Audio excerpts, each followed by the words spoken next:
मैं अब तक आपके लिए गायत्री मंत्र के विषय में ऋषियों महर्षियों के अनुभव और उन्होंने गायत्री मंत्र की प्रशंसा में क्या कहा, ये सब कुछ बताती आ रही हूँ। लेकिन आज जिनके विषय में मैं बता रही हूँ वो देवों के देव महादेव, जिनको महादेव के नाम से जाना जाता है, जिनको भोले बाबा शिव जी इनके नाम से जाना जाता है, वो भी गायत्री मंत्र का जप करते थे।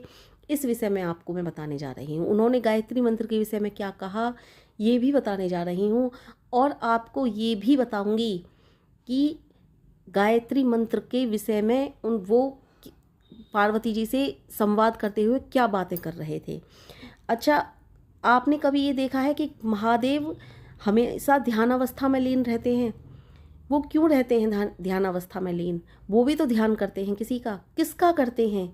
कभी सोचा है आपने? महादेव ध्यान करते हैं, ध्यानावस्था में लीन रहते हैं और वो समाधि अवस्था तक पहुंच जाते हैं। तो उनके पास इस तरह की कौन सी सिद्धियां प्राप्त हुई जो वो समाधि अवस्था तक पहुंच गए, और कौन सा मंत्र का जाप उन्होंने किया? तो इस विषय में मेरे पास एक पुस्तक है, उस पुस्तक में लिखा हुआ है कि महादेव शिव गायत्री मंत्र का जाप करते थे। गायत्री जाप का महत्व और भी अधिक प्रकट हो जाता है जब हम गायत्री मंजरी, यानी कि गायत्री मंजरी नामक एक पुस्तक है, उसके विषय में लिखा हुआ है कि गायत्री मंजरी में महादेव और शिव जी का एक संवाद आता है। तो इस संवाद के विषय में लिखा हुआ है, मैं वह आपको पढ़ करके पूरा सुनाई देती हूँ। इसमें लिखा है कि एक बार कैलाश पर्वत पर विराजमान महादेव शिव से पार्वती जी ने प्रश्न किया कि हे योगेश्वर, आप किस योग द्वारा इतनी सिद्धियां प्राप्त कर पाए हैं? वह कौन सा योग है, वह कौन सी उपासना है जिसने आपको इतना सिद्ध बना दिया है? तो इस प्रश्न के उत्तर में महादेव जी जो कहते हैं वो मैं आपको सुनाने जा रही हूँ। इस प्रश्न के उत्तर में महादेव जी ने कहा, गायत्री वेद मातास्ति साध्या शक्तिर्मता भुवे जगताम जननी चैव तामुपासे ही में ही। यानी कि गायत्री वेद माता हैं, पृथ्वी हैं, वह आद्य शक्ति कहलाती हैं, वही संसार की माता है, मैं उन्हीं की उपासना करता हूँ। यानी कि भगवान शिव ने गायत्री माता को वेद माता कहा है, पृथ्वी पर वह आदि शक्ति कहलाती हैं, वही संसार की माता हैं और मैं उनकी उपासना करता हूँ। तो शिव जी भगवान ने स्वयं ये बात कहा है गायत्री मंजरी नामक पुस्तक के आधार पर। तो दूसरे श्लोक में वो लिखते हैं, योगिका नाम समस्तानाम साधनाम तु ही प्रिय गायत्र्यैव मता लोके मूलाधारा विदाम वैरह। अर्थात दूसरे श्लोक का अर्थ इस प्रकार है कि हे प्रिय, विद्वानों ने समस्त यौगिक साधनाओं की मूलधारा ही गायत्री को माना है। यानी कि विद्वान जो हैं, जो भी ज्ञानी लोग हैं, वो इस समस्त संसार में जितनी भी योग की साधनाएं होती हैं, सबकी जो मूलधारा है वो गायत्री माता ही है। उनकी सबकी देने वाली जितनी भी सिद्धियां हैं, जितनी भी योग की जो साधनाएं हैं, सबको देने वाली वो गायत्री माता है, इनके अलावा कोई और नहीं है। इसके बाद तीसरे श्लोक में फिर महादेव जी कहते हैं, भूलोकस्यास्य गायत्री कामधेनुर्मता बुधै लोक आश्रयगेण नामुः सर्वमेधादि गच्छते। अर्थात फिर कहते हैं, इसका अर्थ जो है वो इस प्रकार है कि विद्वानों ने गायत्री को भूलोक की कामधेनु माना है। कामधेनु यानी कि जो सभी कामनाओं को सिद्ध कर दे, वो वाली गाय, जो सभी कामनाओं को सिद्ध कर दे, वैसी जो माता, गौ माता को कहते हैं, वो वाली कामधेनु माना है गायत्री के लिए, जो सब कामनाओं को सिद्ध कर देती हैं। तो संसार इसका आश्रय लेकर सब कुछ प्राप्त कर सकता है। यानी कि संसार में यदि कोई व्यक्ति गायत्री मंत्र का जाप करता है तो कुछ भी उसके लिए पाना असंभव नहीं, कुछ भी उसके लिए पाना ऐसा नहीं कि उसको ये चीज़ ऐसी है वो उसे नहीं प्राप्त होगी। इसके बाद एक श्लोक और आता है, उसमें कहते हैं शिव शंकर भगवान, कलो युगे मनुष्याणाम शरीराणीति पार्वती पृथ्वी तत्व प्रधानानि जना से भवंति ही। तो इसका अर्थ इस प्रकार होगा कि हे पार्वती, कलयुग में मनुष्य के शरीर जो है वो पृथ्वी तत्व प्रधान होते हैं, यह तो तुम जानती ही हो। फिर इसके बाद एक श्लोक और आता है, सूक्ष्म तत्व प्रधाना न्यूदो गोदभूत नृणामतः सिद्धिनाम तपास मेत ने भवंत्यधिर कारण है। अर्थात इसलिए अन्य युग में उत्पन्न हुए सूक्ष्म तत्व प्रधान मनुष्यों की सिद्धि और तप के ये अधिकारी नहीं होते।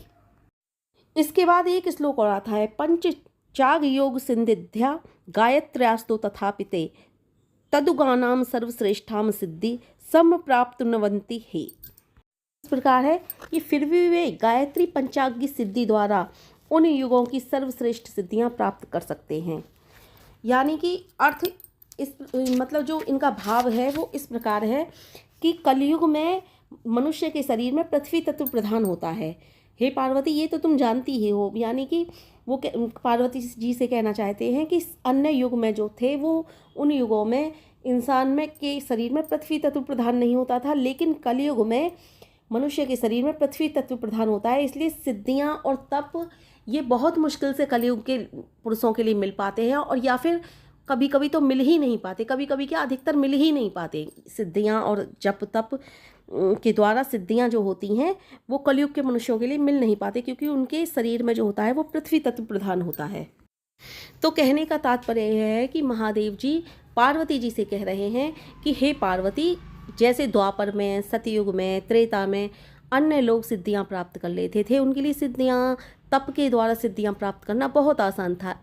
इसलिए वो हर तरह की सिद्धियां प्राप्त करने में सक्षम थे। लेकिन कलयुग के लोगों में पृथ्वी तत्व प्रधान होता है, इसलिए वो जल्दी से सिद्धियां प्राप्त नहीं कर सकते। लेकिन यदि गायत्री मंत्र का जप करते हैं, वो गायत्री मंत्र की साधना करते हैं वो लोग, तो उनके लिए सभी प्रकार की सिद्धियां बहुत आसानी से प्राप्त हो जाती हैं। इसके बाद एक श्लोक और आता है, गायत्री तपो योग साधनम ध्यान मुच्यते सिद्धिनाम सा माता माता नातः किंचिद बृहत्रतम। अर्थात इसमें इसका अर्थ ये है कि गायत्री तप है, गायत्री योग है, गायत्री साधन है, और गायत्री यही सिद्धियों की माता मानी गई हैं। इस गायत्री से बढ़कर अन्य कोई दूसरी वस्तु नहीं। यहाँ पर महादेव जी सारे भेद खोलते हुए कहते हैं कि गायत्री मंत्र का जो जप कर रहा है वह गायत्री मंत्र के जप द्वारा अपने आप को तप में डाल रहा है। जो नित्य प्रति गायत्री मंत्र का जप करता है, नियमों में बांधकर अपने आप को गायत्री मंत्र का जप करता है, वो बहुत बड़ी तपस्या कर रहा है एक तरह से। तो गायत्री मंत्र तप है, कहने का तात्पर्य यह है। गायत्री मंत्र का जो नित्य प्रति जाप कर रहा है और हर तरह से नियम में बांधकर अपने आप को स्वच्छतापूर्वक सुबह शाम अपने आप को उसके जप में लगा रहा है, तो वो एक तरह से योग भी कर रहा है। हर तरह के साधन अपना रहा है वो, और हर तरह की सिद्धियां गायत्री माता हैं, सिद्धियों की माता, इसलिए हर तरह की सिद्धियां गायत्री माँ उस व्यक्ति को दे देती हैं, क्योंकि गायत्री को माता को उन्होंने सिद्धियों की माता माना है। इसलिए जो सिद्धियों की माता है और जो व्यक्ति सामने वाला गायत्री मंत्र का जाप कर रहा है, तो उसके लिए तो सिद्धियां मिलेंगी ही मिलेंगी। और उसके बाद वो कहते हैं कि इस गायत्री मंत्र से बढ़कर कोई अन्य दूसरी वस्तु नहीं है। तो इसमें सारे भेद खोलते हुए महादेव जी यही कहते हैं कि गायत्री मंत्र से बढ़कर कुछ भी नहीं है। गायत्री माता हैं, गायत्री सिद्धियों की माता हैं, योग हैं, जप हैं, तप हैं, वो सारे भेद खोल देते हैं। यानी कि वो कहने का तात्पर्य उनका यही है कि गायत्री मंत्र से बढ़कर कुछ भी नहीं है। तो ये सारी जानकारी मैंने मेरे पिताजी की लाई हुई पुस्तकें मेरे पास रखी हुई हैं, मैंने उसमें से निकाल कर ये जानकारी आपको दी है। जो गायत्री मंत्र के विषय में महादेव जी और पार्वती जी का जो संवाद है वो मैंने आपको सुनाया।